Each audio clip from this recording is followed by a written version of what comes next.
Good morning. Happy Saturday. God damn, it's a beautiful day. Sun is shining. Somewhere beyond the clouds, the sun is shining. The birds are singing. We have a reprieve from the rain. It rained last night. I assume it's again going to rain tonight. Going out with my lovely wife tonight. There's an event downtown Sacramento. It's called Second Saturday. They have art shows and things like that. One of our friends has a art display. We're gonna go check that out. We're gonna go have a lovely dinner. We have reservations downtown. It's gonna be a good night. It's gonna be a good night. Last night was also a good night. I had a brand new bottle of Boulet, 95% rye bourbon. It's a rye mash. Oh, delicious. I never tried a rye bourbon before, but I like them. Very tasty. I probably had a few too many, but that's neither here nor there. So, some observations. Let's get into it. Observation number one. Continuously amazed that the same people who are going to excuse law-breaking behavior of auditors are so quick to determine that a non-auditor broke the law. Absolutely amazing. I keep getting silly questions like, well, why can't everybody just say they never intended to keep the item? Well, yeah, absolutely. You can totally say that. I mean, think about every time a thief ever was arrested. I didn't know that was hers. I thought it was mine. I didn't intend to keep it. I was just about to give it back. Always excuses. Problem is credibility. Problem is actions speak louder than words. Prosecution's going to just rake them over the coals with their actual actions. Well, had you made any attempts to start returning it? I mean, is there any way that we can show that you were trying to return it? No? Okay, well, there you go. I mean, you got to remember that all these crimes are basically on spectrums of provability of the elements. I mean, on one end of the spectrum, you have a guy who robs somebody at gunpoint, takes their wallet, runs off. Police catch him. He says, I intended to return it. I didn't mean to. I thought it was my wallet. Right? There's a huge credibility issue there. There's no chance in hell the cops are going to believe him. No chance the jury's going to believe him. You don't rob someone, or you don't take someone's wallet at gunpoint. If you think it's yours, you don't run. If you think you're not guilty, etc., etc., etc. On the other end of the spectrum, we have this guy, the guy in the red shirt. He didn't run. He stood right there, waiting. He has a good job. He works for, I don't know, some sort of I forget the name of the company, but it was a big one. It was big enough to have security out front. It was big enough to have Furry Potato outside filming, protecting your freedoms, or whatever the fuck she's doing.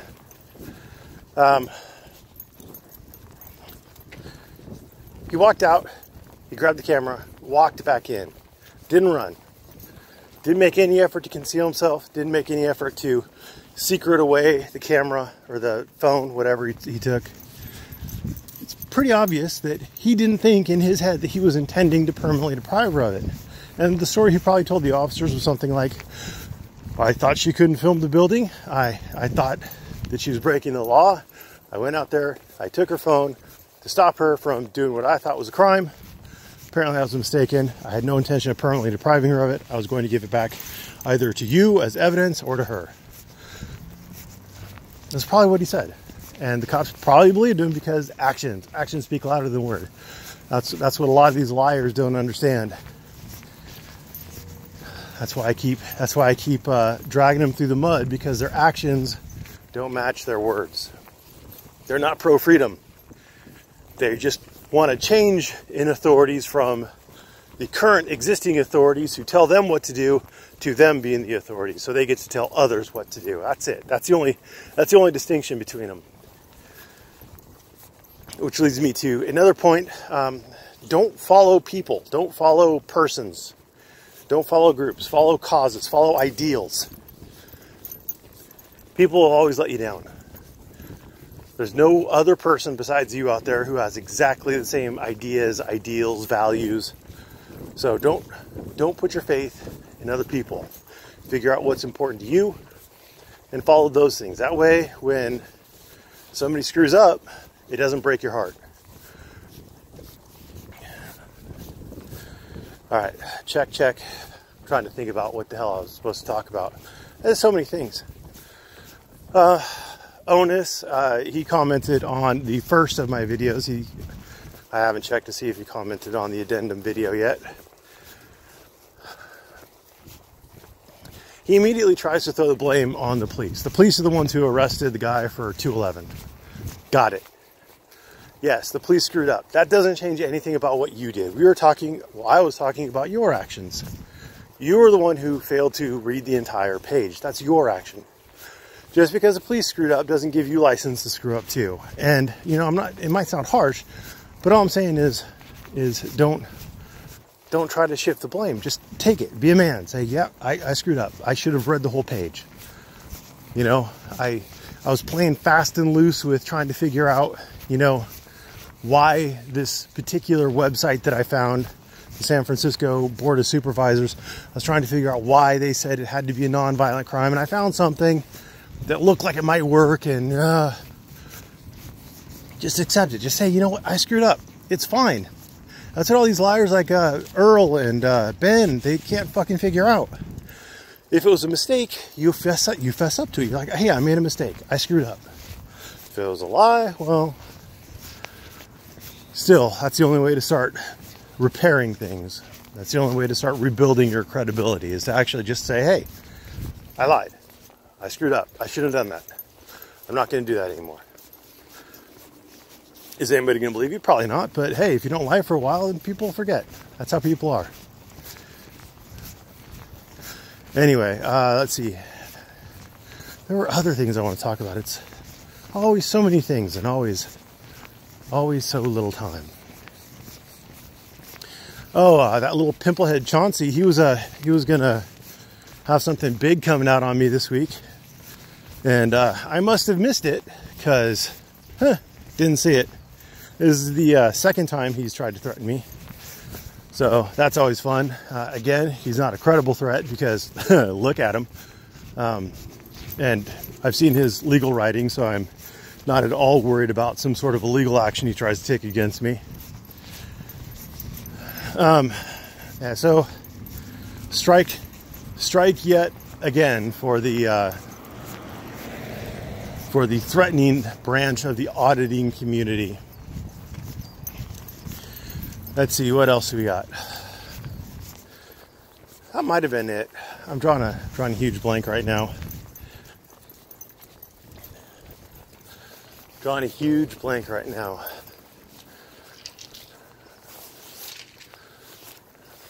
Yeah, I guess we'll call that good. Yeah, I suppose if I have other things that I feel need to come to anybody's attention, I can make further videos about it today. So thanks for watching. Have a great day. So 2 more quick notes that I was thinking of as I was walking. I knew I had more. I probably have more beyond this. But note number 1.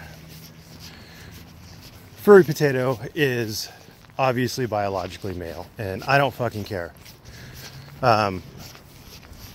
Furry potato's gender issues are between her and her doctor, and I don't have any reason to poke at her about it. Is it a mental disorder? Whatever. I don't care, but let's assume arguendo it is calling her a man and pissing her off really going to change anything? You think? I don't. So between her and her doctor, as far as I'm concerned, doctors, I'm assuming there's some sort of psychology-ish doctor in there and some sort of surgeon-ish doctor in there. And between the two of them, they could figure out, along with furry, what is right and best for furry. And it's a free fucking country. And if you don't like it, then fuck you. It's still free. One might say that it's a speech issue, or you could relate it to a speech issue. She wants to express herself as a female. So, there you go. Speaking of expression and freedom of expression and freedom of enjoyment, I did have a question that I gave a very short answer to because, well, it was a very obvious question. Someone asked, could you say that he took her freedom? Can you say that he robbed her of her freedom? The guy in the red shirt, could you say he robbed Furry Potato of her freedom of expression, of her enjoyment of her expression, etc.? Could you say it? Yes. Would it be legally be a thing? No. Robbery, you have to take someone's personal property. It's a tangible thing. You gotta take someone's stuff. And if you're not taking their stuff, then it's not theft. If it's not theft, it's not robbery. So, there you go. I feel like yelling at the top of my lungs of Braveheart. They can take our lives. They can take our phones. But they can never take our freedom. Or something like that. I don't know. It sounded better in my head. I didn't want to wake up all the neighbors. What's this crazy man yelling Braveheart lines out in front of our house for? He's a little odd. Maybe we should call the police. And then I can go full sovereign citizen on the police when they show up. That'd be fun. Anyway, so once again, parting is such sweet sorrow.